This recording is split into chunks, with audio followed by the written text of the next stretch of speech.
inalagaan si Bel Mariano ng kanyang mga kuya na si Piolo Pascual at Joshua Garcia. Meron nga nakakita na clip na nagtaas ng kamay si Bel at talagang hinabol ni Joshua para kilitiin ito. Off-cam ay magkakapatid na talaga ang kanilang turingan. Kaya hindi na nga makapaghintay ang mga fans, lalo na mga bablis, para mapanood at maiiyak tayo sa movie ni Bel. Napakasarap lang pakinggan ang boses ni Bel Mariano dahil kinanta niya ang kanilang theme song para sa kanilang upcoming movie.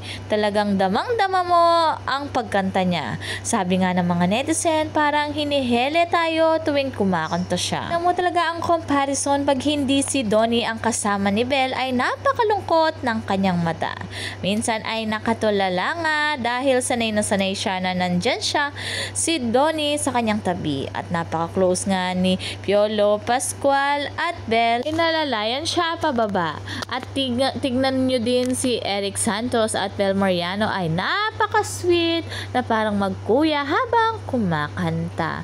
At sa November 15 nga ay may pa-block screening movie ni Bel Mariano sa SM North EDSA Cinema 5. Talagang panigurado ay pupunta dito si Donnie dahil block screening to. Sabi nga nila with special guest. Si Donnie ay paniguradong maiiyak sa movie na ito dahil galing na galing siya sa kanyang girlfriend.